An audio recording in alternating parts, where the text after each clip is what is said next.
한 번에 합격 해커스.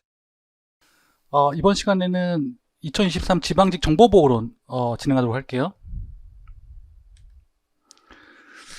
일단 전체적으로 그 난이도가 상이에요, 상. 그래서 킬러 문제들이 존재하고 국가직에 비해서 어렵고 지방직과 비슷한 난이도를 가지고 있어요. 근데 문제는 그 예전에도 좀 그랬는데 기출에서 좀 더 깊숙한 내용을 묻는 질문들이 있었어요. 그런 것들을 좀 얘기를 할 거고, 그래서 제가 생각하는 킬러 문제는 14번 기존 기출에서 좀 더 깊숙하게 물어보는 문제랑 19번 이거는 이제 전공자들이 전공 시간에 배웠을 법한 문제들이 있는데 이런 것들이 킬러 문제였고, 그래서 앞으로 기출을 볼 때는 다양한 각도로 문제를 푸는 것도 그렇고 중요한 지문 같은 경우에는 좀 더 깊숙하게 공부를 할 필요가 있다라는 얘기를 하고 있는 거예요. 문제 풀면 자 들어갑니다. 일단 위변조 끝났죠. 위변조 무결성, 기밀성은 도청 나와야죠. 도청. 가용성은 내가 허가받은 사람이 안전하게 그 서비스를 이용할 수 있어야 되는 거를 얘기하고 있는 거고, 책임 추적성은 뭐 감사, 추적 그런 얘기가 나왔어야 되는 거죠. 그 얘기를 하고 있다라는 거고, 그 다음에 2번도 쉬웠죠. 여기 보시면 UDP 헤더 포맷 구성 요소가 아닌 것은 포트 번호, 발신지 포트 번호는 당연히 들어가는 거고 책섬 들어가죠. 근데 순서 번호는 TCP 헤더 포맷이에요. TCP 헤더 포맷이다 라는 거고, 그 다음에 3번에 논리폭탄. 논리폭탄은 작년에도 한번 나왔었는데, 논리폭탄 요거는 그 말 그대로 주어진 시간에 뭔가를 하는 거죠. 예를 들어서 뭐 1월 1일 날 뭐 파일을 다 지워라 뭐 이런 식으로 논리폭탄 같은 것들이 있는 건데, 일단 일본에 보면 사용자 동의 없이 설치되어 컴퓨터 내 금융정보, 신상정보 등을 수집 전송하기 위한 거, 이거 스파이어죠. 스파이어고, 그 다음에 3번에 사용자의 키보드로부터 PC에 입력하는 내용을 몰래 가로치어 기록하는 거는 키로깅인 거고, 키로거. 그리고 4번에 공격자가 언제든지 시스템에 관리자 권한으로 접근할 수 있도록 비밀 통로, 이거 백도어죠. 백도어. 그리고 2번에 침입자에 의해서 악성 소프트웨어 삽입된 코드로서 사전에 정의된 조건, 뭐 1월 1일, 12월 25일 이런 식으로 충족되기 전까지 휴지 상태에 있다, 가만히 있다가 조건이 충족되면 의도한 동작, 파일을 지운다든지 한다라는 거고, 그 다음에 대칭키 암호, 이것도 쉬웠죠. seed, IDA, LEA, 요거는 국내, 그 다음에 IDA는 스위스, ECC는 얘는 비대칭키를 의미하죠. 비대칭키를 의미한다라는 거고, 그리고 5번 보시면은 정보통신망법에 규정하고 있는 사항이 아닌 것. 일단 정보통신망 들어가면 다 제끼는 거죠. 그리고 거기에 직접된 정보통신시설 보호가 포함되어 있어요. 근데 영상정보 처리기기 CCTV에 대한 얘기는 없어요. 그거는 엉뚱한 거다. 3번은 엉뚱한 거를 찾아낼 수 있는 거죠. 그리고 CSRF가 있다. CSRF는 사실은 요 두 개가 CSRF를 의미하죠. 얘는 대응책을 의미하고, 그죠? 그래서 일본에 보면 사용자가 자신의 의지와는 무관하게 공격자가 의도한 행위를 특정 웹사이트에 요청하게 하는, 공격자가 의도한 행위는 뭐냐면 뭐 파일을 지우라, 물건을 말도 안 되게 구매해라 뭐 그런 거 있잖아요. 그런 거를 의미하는 거고, 그래서 이번에 보면 특정 웹사이트가 사용자의 웹브라우저를 신뢰하는 점을 노리고 사용자 권한을 도용하는 거 맞는 얘기예요. 같은 얘기를 하고 있는 거고, 근데 4번을 보면 여기 이제 대응책이죠.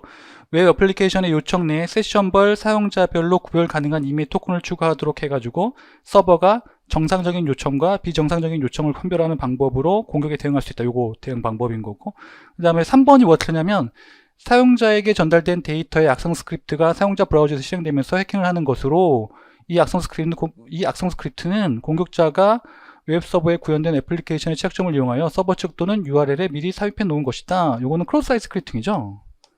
요 얘기를 하고 있다라는 거고, 그 다음에 IPsec을 얘기하고 있다. IPsec. 일단 1번 보면 인터넷상의 양측 호스트의 IP 주소를 숨기고 새로운 IP 헤더에 VPN 라우터 또는 IPsec 게이트웨이의 IP 주소를 넣는다라는 건데 여기 보면 전기 새를 외우라고 했잖아요. 터널 모드는 새로운 패킷이니까 요 얘기가 무슨 얘기냐면 요렇게 있다고 한다면 여기 소스하고 데스티네이션인데 요 중간에 뭐가 있어요? 요거는 그 뭐 라우터나 아니면 게이트웨이 같은 애들이 있을 거잖아요. 그러면 여기 사이를 왔다 갔다 하고 여기 사이를 왔다 갔다 하는 게 여기 사이를 왔다 갔다 하는 게 여기서 만들어지는 게 터널 모드니까 터널 모드잖아요. 그죠? 그리고 전체를 왔다 갔다 하는 게 전송 모드잖아요. 그죠? 그러니까 터널 모드가 그 IP 헤더에 VPN 라우터 게이트웨이 집어넣는다 맞는 얘기고, 그 다음에 이번에 IPsek의 터널 모드는 새로운 IP 헤더를 추가하기 때문에 전송 모드 대비 전체 패킷의 그렇죠. 새로운 IP 헤더만큼 늘어나는 거니까. 그리고 4번에 ESP 인증 데이터는 ICV를 의미해요. ICV 인티그리트 체크 밸류를 의미하는 건데 패킷의 끝에 추가되는 거 맞죠? 그래서 ESP 터널 모드의 경우 인증은 목적지 VPN 라우터 IPsec 게이트웨이 여기 같은 얘기예요. 요거랑 요거는 같은 얘기예요. 그리고 3번 ESP는 원래 IP 패킷 전부와 원래 IP 패킷 앞뒤로 붙는 ESP 헤더와 트레일러 모두 아니에요. 그 일부분 그 실제로 암호화가 되는 부분은 일부분 페이로드, 패딩, 뭐 넥스트 헤더 뭐 그런 일부분만 암호화가 되게 돼 있어요. 이거는 기출에 있었던 얘기고 그 얘기를 하고 있다라는 거고. 그리고 이게 보시면은 8번에 전자서명법 요것도 보시면 전자서명 인증 업무 운영 기준 준수사실의 인정에 대한 설명을 옳지 않은 것은 자 2번 보세요. 인정을 받으려는 전자서명 인증 사업자는 평가기관으로부터 평가를 먼저 받아야 된다. 거슬리는 게 없어요. 그죠? 그리고 3번에 평가기관은 평가를 신청한 전자서명 인증 사업자의 운영 기준 준수 여부에 대한 평가를 하고 그 결과를 인정기관에 제출해야 된다. 맞는 얘기. 거슬리는 게 없어요. 그리고 4번에 인정기관은 평가 결과를 제출받은 경우 그 평가 결과와 인정을 받으려는 전자서명 인증 사업자가 법정 자격을 갖추었는지 여부를 확인해서 인정 여부를 결정한다. 거슬리는 게 없어요. 1번 볼까요? 인정을 받으려는 전자서명 인증 사업자는 국가기관, 지방자치단체 또는 공공기관이어야 된다. 뭐가 거슬려요? 공공기관이요. 왜 법인이 없죠? 왜 개인 사업자가 없죠? 말이 안 되잖아요. 당연히 전자서명 인증 사업자는 법인이나 개인이 할 수 있는 거잖아요. 개인 사업자가 할 수 있는 거잖아요. 그거는 상식 수준에서 접근해야 된다라는 얘기를 하고 있는 거고. 그리고 여기 보시면은 여기 조금 뭐가 좀 잘 안 맞아가지고 잘렸는데 그냥 제가 다 알고 있으니까 설명을 할게요. 여기 보시면은 9번에 위험평가 접근 방법에 대한 설명으로 옳지 않은 것은 이에요. 일단 기준 접근법은 기준 문서, 실무 규약, 업계 최신 신문을 이용해서 시스템에 대한 가장 기본적인이라는 얘기가 뭐냐면 결국에는 체크리스트를 의미하거든요. 체크리스트를 의미한다. 비정형은 뭐가 나와야 돼요? 전문가, 끝. 그리고 상세는 뭐가 나와야 돼요? AVT가 나오면 되잖아요. 자산, 취약점, 위협이 나오는 거잖아요. 그걸 이용해서 그게 굉장히 정형화되고 구조화된 그게 그 뜻인 거잖아요. 근데 4번이 뭐라 했냐면 복합 접근법은 상세 위험 분석을 제외하면 안 돼요. 여기 이게 틀렸죠. 제외하는 게 아니라 실제로 기출에서는 어떻게 나왔냐면 이렇게 나왔죠. 기준과 아니면 비정형으로 하던가 아니면 상세로 하던가. 그러니까 기준을 나눠가지고 상세로 할 것들은 상세로 하고 아니면 기준이나 비정형으로 해라. 시간을 빨리 요하면 비정형으로 해라. 뭐 그런 식으로 실제로 기출에 나왔던 거예요. 이렇게 보시면 되고.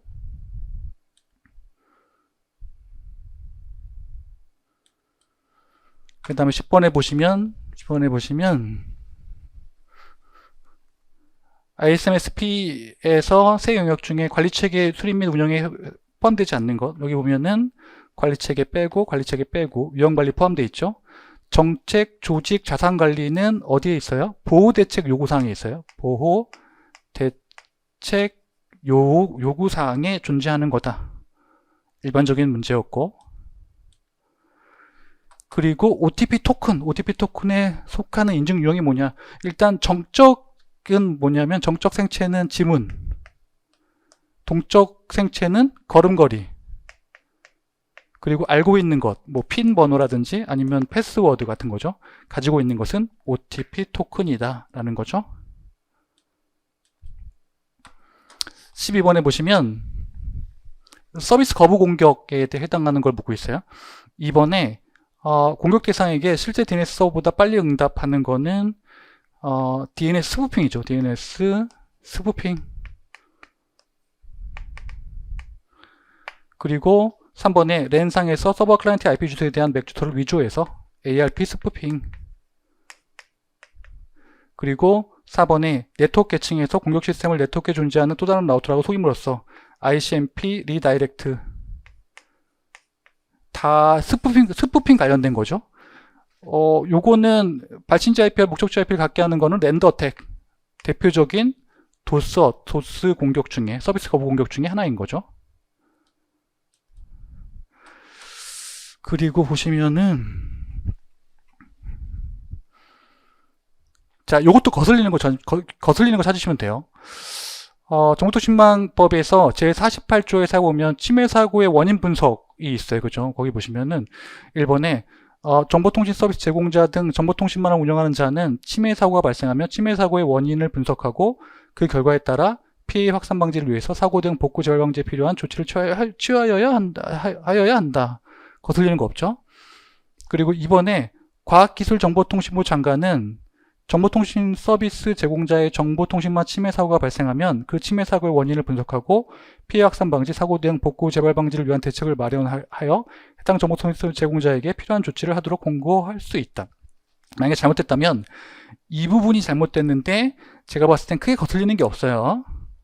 그리고 3번에 과학기술정보통신부 장관은 정보통신 서비스 제공자의 정보통신망에 발생한 침해 사고 원인 분석 및 대책 마련을 위하여 필요하면 정보통신 서비스 제공자에게 정보통신망의 접속 기록 등을 관련 자료를 보존을 명할 수 있다. 거슬리는 게 없죠. 근데 4번이 뭐가 거슬려요? 과학기술정보통신부 장관이나 민관합동조사단은 관련 규정에 따라 정보통신 서비스 제공자로부터 제출받은 침해 사고 관련 자료와 조사를 통해서 알게 된 정보를 재발 방지를 목적으로 필요한 경우 원인 분석이 끝난 후에도 보존할 수 있다는 건데, 어디가 거슬리냐면 그 해당하는 정보는요, 그 분석이 끝나면요, 그러니까 나중에 그 침해 사고 관련 자료와 조사를 통해서 알게 된 정보는 뭔가가 다 마무리되고 나면 보존할 필요가 있다 없다 없는 거예요. 그러니까 이게 거슬리는 거죠. 이런 식으로 이렇게 문제가 자주 나오니까. 그래서 저 부분이 잘못된 거고. 그 다음에 14번. 14번이 어렵습니다. 이중서명인데요. 이중서명인데 어떻게 하고 있어요? 이중서명인데 일단 소비자가 이중서명을 해요. 이중서명을 했어요. 그걸 누구한테 넘겨요? 상점에게 넘겨요. 그리고 상점은 누구에게 넘겨요? 상점은 금융기관에게 넘겨요. 요 금융기관은 페이먼트 게이트웨이, 지불 게이트웨이라고도 할 수 있어요. 그러면 요렇게 넘기는 과정 중에 금융기관에서 이중서명을 검증하는데 필요하지 않는 게 뭐냐? 문제가 어렵죠. 그래서 요거를 풀어드리면 뒤에 자료를 좀 봐야 되는데, 이게 이렇게 되는 거예요. 잘 따라오셔야 돼요. 좀 어려워요. 일단 검증 정보를 생성하는 과정인데, 처음에 고객의 전자서명이 생성돼요. 그래서 주문 정보의 해시를 해서 B를 생성하고, 지불 정보의 해시를 해서 P를 생성하죠. 그리고 생성된 B와 P를 합쳐가지고 BP의 해시 함수를 적용해서 M을 생성하죠. 여기까지가 이중서명이에요. 이중서명이다. 왜냐하면 여기 전자서명, 이렇게 되는 이중서명인데, 왜냐하면 해시를 한 번 적용하고 해시를 두 번 적용하기 때문에 이중이에요, 이중. 그리고, 어떻게 돼요? 그 M을 고객의 개인키로 암호화를 했다. 고객의 개인키로 암호화를 했다. 여기까지요. 그리고, 금융기관에게 전해질 전자봉투를 생성한다. 왜 금융기관에게 전해질 전자봉투를 생성할 거냐면, 얘가 지금 그 구매 정보랑 주문 정보랑 그 다음에 지불 정보를 갖고 있는데, 지불 정보가 이렇게 넘어갈 거잖아요. 그러면 상점을 지불 정보를 알 필요가 없거든요. 얘는 주문 정보만 알면 되잖아요. 그러니까 그 지불 정보에 대해서 암호화를 수행할 거란 말이에요. 지불 정보는 결국에는 금융기관만 알아야 되는 거니까. 그래서 여기 보시면은 금융기관에게 전해질 전자봉투 생성한다고 해가지고 대칭키를 생성해서 지불 정보를 암호화했어요. 요거는 왜 그러냐면 얘가 이렇게 넘길 거니까 상점이 볼 수 없도록, 그리고 금융기관만 볼 수 있도록 암호화를 한 거예요.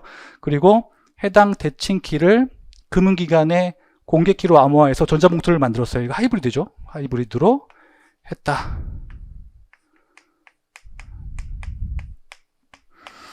그래서 넘기는데 누구한테 넘겨요? 일단 이제 고객이 상점에게 BP, 아까 만들어진 BP 그리고 전자서명, 주문정보, 암호화된 지불정보, 전자봉투를 넘기는데, 지금 어차피 상점은 주문정보만 알고 있으면 되자는 거잖아요. 그죠? 주문정보가 필요한 거니까, 그죠? 그거에 대한 포인트인 거고, 암호화된 지불정보가 암호화된 이유는 알 필요가 없기 때문에 그런 거다는 거를 말씀드리는 거고, 그래서 문제를 풀면 이렇게 되는 거죠. 이렇게 보자. 상점이 검증한다. 상점은 주문정보 받았죠. 주문정보에다가 해시를 돌려가지고 B 프라임을 만들고, 그리고 내가 아까 받은 P에다가 연접해가지고 같이 붙여가지고 해시를 구한 다음에 M 프라임을 만들어요. 그런 다음에 아까 받은 전자서명으로부터, 전자서명 있었죠. 아까 그 M에 대해서 전자서명 한 게 있었잖아요. 그래서 그 고객의 공개키를 이용해서 복화를 한 다음에 M을 추출해가지고 요 두 개를 비교해요. 같으면, 정당한 주문 요청이구나. 여기서 끝나는 게 아니라 정당한 주문 요청 파악했어요. 그리고 상점은 별표, BP랑 전자서명이랑 암호화된 지불 정보랑 전자봉투를 어디로 넘긴다고요? 금융기관으로 넘겨요. 금융기관으로 넘긴다라는 거예요. 그러면 금융기관 어떻게 검증해요? 이렇게 검증하죠. 여기 보면 금융기관의 전자봉투랑 지불정보 복호화를 하기 위해서 금융기관의 개인키로 전자봉투를 복호화해서 대칭키 이제 하이브리드에서 꺼내죠. 그리고 대칭키로 암호화된 지불정보 복호화하면 뭐가 나와요? 지불정보가 나오죠. 지불정보가 나오고, 그러면 어떻게 해요? 금융기관의 고객 이중서명 확인 및 지불정보 확인하는 건데, 금융기관은 지불정보에 동일한 해시함수 적용해서 P 프라임 만들고, 그리고 B는 구해진 거니까, B는 원래 이제 넘어왔으니까, 그래서 B에다가 P 프라임 해가지고 해시 적용해서 M 다시 만들어서 마찬가지로 뭘 해요? 얘를 여기 뒤에 좀 잘렸는데, 여기 보면 그 전자서명 고객 공개키로 복호화해가지고 M 만들어가지고 두 개 비교하면 끝나는 거죠. 그 두 개를 비교하면 끝나는 건데, 문제는 뭐냐면, 이제 여기서 답이 나오는 거죠. 지금 금융기관에서 검증하려고 할 때 뭐가 필요하다고요? 일단, 첫 번째는 지불정보 필요하죠. 그리고 B 필요하죠. B는 뭐였어요? B는 주문정보의 해시값이죠. 주문정보의 해시값, 맞죠? 주문정보의 해시값, 그리고 지불정보, 그리고 또 뭐가 필요해요? 고객의 공개키. 왜냐하면 M을 추출해야 되니까, 여기 뒤에 빠진 게 그거니까, 그 얘기를 하고 있다. 라는 얘기를 하고 있는 거예요. 그래서 필요 없는 거는 상점의 공개키인가요? 걔는 필요 없죠. 그 얘기를 하고 있다. 라는 거고.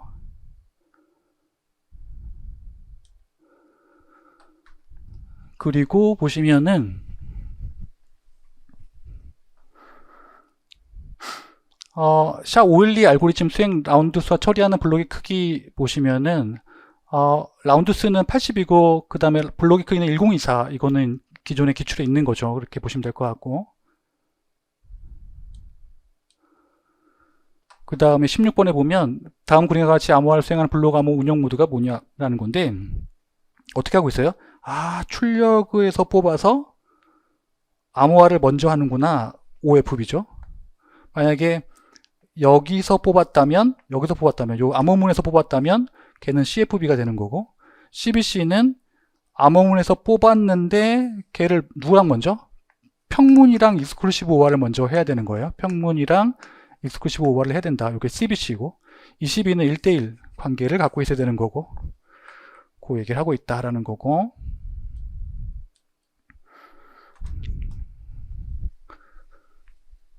그 다음 17번에 윈도우 최상위 레지스트리에 대한 설명으로 옳지 않은 것은 이에요. 윈도우 최상위 레지스트리에 대한 얘기를 하고 있다. 요건 우리가 이제 수업 시간에 배웠던 내용인데, 1번에 로컬 머신 다 뭐라고 했어요? 로컬 머신. 로컬 머신에 대한 얘기구나. 로컬 컴퓨터에 대한 얘기구나. 그 얘기인 거죠. 클래스 루트는 뭐 클래스에 대한 정보라든지 아니면 파일 타입 정보 요런 것들이 담겨 있는 거고, 커런트 유저는 현재 로그인한 사용자에 대한 설정을 의미하는 거구나. 그리고 커런트 컨피그는 이 내용을 담고 있는 게 아니라 현재 실행 시간에 수집한 정보를 저장하는 거예요. 현재 실행 시간에 수집한 정보를 저장하는 거예요. 그래서 커런트 컨피그니까 그렇게 틀린 얘기를 하고 있다라는 거고. 그리고 18번에 보시면 SSH 전송 계층 프로토콜에 의해 제공되는 서비스가 아닌 게 뭐냐라는 거예요. 일단 SSH는 전송 계층 프로토콜이 있고요. 그 다음에 또 뭐가 있어요? 커넥션 프로토콜이 있고요. 커넥션 프로토콜이 있고요. 그 다음에 사용자 인증 프로토콜이 있어요. 근데 SSH가 그 IP 레이어 위에 있는 세 개를 의미한다면 전송 계층 프로토콜, 커넥션 프로토콜, 연결 프로토콜, 사용자 인증 프로토콜이 있는데, 일단 서버 인증 데이터 기밀성, 데이터 무결성 같은 경우에는 다 전송 계층 프로토콜에 속하는 거고요. 논리 채널 다중화 같은 경우에는 커넥션 프로토콜에 속해요. 커넥션 프로토콜에 속한다. 일단 서버 인증은 어떻게 하냐면, 일단 처음에 서버의 공개키를 받아서 저장해 놨다가 매 연결할 때마다 서버의 공개키를 다시 받아요. 두 개를 비교하는 거죠. 그럼 서버를 인증하는 그런 구조를 갖고 있는 거고, 뭐 기밀성 무결성은 일반적인 내용인 거고, 그 다음에 논리 채널 다중화는 뭐냐면 이게 멀티플렉싱인데, 그러니까 여러 개를 받아서 하나의 그 채널로 이제 하나의 연결로 보낸다는 뜻인데, 여러 개는 뭐냐면, 예를 들어서 뭐 원격 실행 그것도 하나로 받고, 그 다음에 뭐 로그인 세션 뭐 이런 것도 하나로 받고, 아니면 포워딩 하나도 받고, 그래서 원래 소스가 여러 개 있잖아요. 그걸 다 하나의 채널로 이용해 가지고 전송한다는 뜻이거든요. 다중화를 하는 거구나. 그 얘기를 하고 있는 거고. 그래서 여기 보시면은 요게 이제 제 기본서에 있는 내용 그대로인데, 여기 보면 트랜스포트 레이어 프로토콜 보면 서버 인증, 기밀성, 무결성, 그 다음에 옵셔널리 매번 하는 건 아니지만 압축도 제공한다라고 나와 있어요. 그리고 커넥션 프로토콜 보면은 요거는 멀티플렉싱을 하고 있다라고 나와 있어요. 그리고 사용자 어선티케이션, 사용자 인증 프로토콜 보시면은 요건 사용자 인증에 대한 얘기를 하고 있는 거예요. 그렇구나 그 얘기를 하고 있구나 라는 거고요. 그리고 19번 보시면 이런 것들은 통상적으로 보면 배시쉘 특수문자 그 기능 같은 경우에는 사실 그 수업 시간에 하기가 좀 애매한 것들인데, 전공 수업 시간에는 하는 것들이잖아요.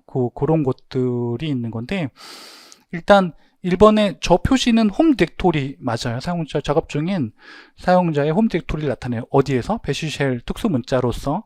그리고 3번에 저 세미콜론 같은 경우에는 한 행의 여러 개의 명령을 구분하고 왼쪽부터 차례대로 실행한다. 요거는 사실 C언어 문법이랑 비슷하죠. C언어의 문법이랑 비슷하다 라는 거고, 그리고 요거는 파이프니까 이거 파이프죠. 파이프니까 익명 파이프.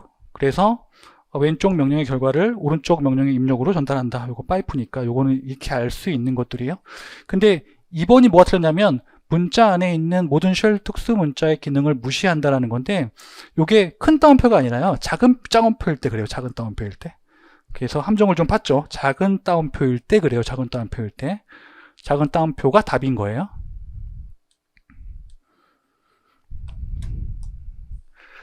그리고 여기 보시면은 20번에 ISMSP 인증 기준 중에서 사고 예방 및 대응 분야 보시면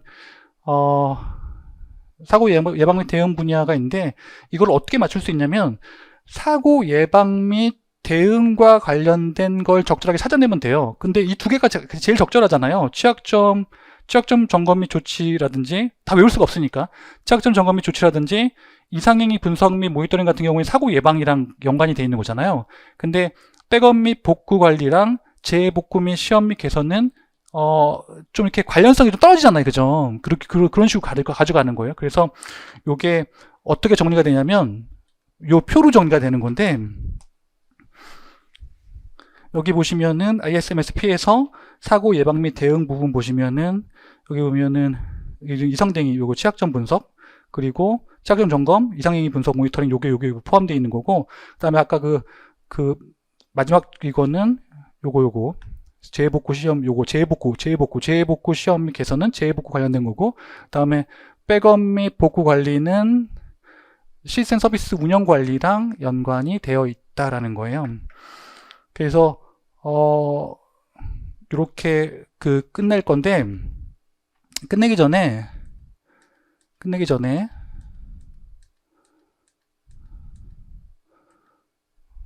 요거만 다시 한번 정리하고 끝낼게요.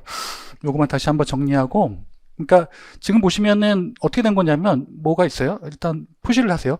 아, 주문 정보가 있구나, 지불 정보가 있구나, 그리고 이중 서명을 하는구나, 그리고 누가 누구에게 상점, 소비자가 상점에서 금융기관으로, 그러면 금융기관에서 이중 서명을 검증하는데 필요하지 않는 게 뭐냐라는 거를 이제 묻고 있는 거잖아요. 근데 아까 거꾸로 얘기하자면은 소비자의 공개키 필요했죠. 소비자 공개키 필요하고, 그 다음에 주문 정보의 해시, 그 다음에 지불 정보 같은 것들 필요했잖아요. 상점의 공개키는 전혀 필요하지 않았잖아요. 그죠? 상점의 공개키가 하는 게 없으니까. 그죠? 그 얘기를 하고 있는 건데, 다시 한번 정리를 하면, 일단, 고객의 전자서명 생성 부분 보시면요, 뭘 하고 있어요?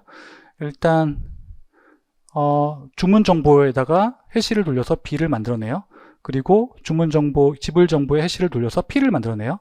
그래서 BP를 먼저 붙여서 해시를 돌려서 M을 만들어내요. 그리고 그 M을 고객의 개인키로 암호화해서 서명하는 거죠. 전자서명을 수행해요.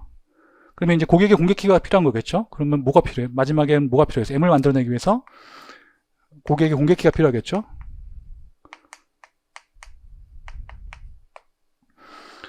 그리고 금융기관에게 전해질 전자봉투, 금융기관에게, 왜냐하면 지불 정보는 중간에 알려지면 안 되니까, 지불 정보는 상점에게 알려지면 안 되니까, 그래서 대칭키를 생성해서 지불 정보 암호하고 해당 대칭키 보내야 되니까 하이브리드 방식으로 금융기관의 공개키로 암호화를 한다. 그러면 이제 금융기관의 개인키가 이제 뒤에선 필요하겠죠. 그래서 뭘 보내요? BP, 그 다음에 전자서명, 주문정보, 암호화된 지불정보, 그리고 전자봉투를 싸그리 모아서 어디에게 보내요? 상점에게. 바로 금융기관에 가는 게 아니에요. 상점에게 보낸다. 우리가 그 셋의 기본 구성에서 보면 아시겠지만 상점에게 보내요. 그래서 상점이 검증을 한다. 상점은 주문 정보를 받았으니까 주문 정보의 고객과 동일한 해시 함수 적용해서 B'을 만들어요. 그리고 여기다 B'이랑 이제 P를 연접하죠. B'이랑 P를 연접한 다음에 아까 P를 받았으니까, 그래서 동일한 해시 함수를 적용해가지고 M'을 만들어요. 그리고 상점은 아까 전자서명 받은 거 있죠. M에 대한 전자서명 받았으니까 고객의 공개키 이용해가지고 복화해가지고 M을 추출해요. 이 두 개를 비교해요. 비교하면 상점은 M과 M'을 비교해서 동일한 경우 아, 정당한 주문 요청이 됐구나 라고 하는 거예요. 정당한 주문 요청이 됐구나 라고 하는 거예요. 그 다음에 여기서 중요하죠. 지금 상점이 우리의 관심이 아니니까. 상점은 BP 전자서명 암호화된 지불정보 전자봉투를 어디에게? 금융기관으로 전송해요. 금융기관으로 전송한다. 그래서 금융기관이 검증하는데 일단 금융기관의 전자봉투 및 지불정보 복호하기 위해서 금융기관 자신의 개인키로 전자봉투를 복호해서 대칭키 얻어내고 하이브리드니까 그리고 대칭키로 암호화된 지불정보를 복호하면 뭐가 나오죠? 지불정보가 나오죠. 지불정보가 나온다. 지불정보 나오고 그리고 금융기관의 고객 이중서명 확인 및 지불정보 확인 보시면은 금융기관은 지불정보에 동일한 해시함수 적용해서 P' 만들어요. 그리고 여기 보면 B는 얻어진 거니까 얘는 여기 보시면은 주문 정보니까 주문 정보의 해시값 그리고 P'을 연접해서 동일한 해시함수 적용해가지고 M'을 만들어요. 그리고 이제 뒤에 잘렸는데 뭘 하겠어요? 똑같이 요걸 하겠죠? 요게 지금 생략된 거예요. 요게 생략된 거예요. 그래서 여기 보면은 금융기관은 전자서명을 고객 공개키로 복호화해서 M을 추출하고 그 다음에 M과 M'을 비교해서 동일한 경우 정당한 이렇게 되면은 이제 정당한 지불 정보잖아요. 정당한 지불 정보 요청으로 간주해서 처리할 수 있다라는 거예요. 그래서 다시 한번 정리하면 뭐가 필요하죠? 여기 보면 지불 정보 아까 지문에 있었죠. 그리고 여기 보시면은 B 있죠. B 주문 정보의 해시값,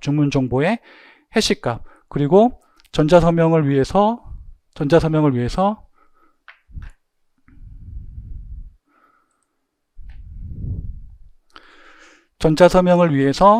고객의 공개키 필요하죠.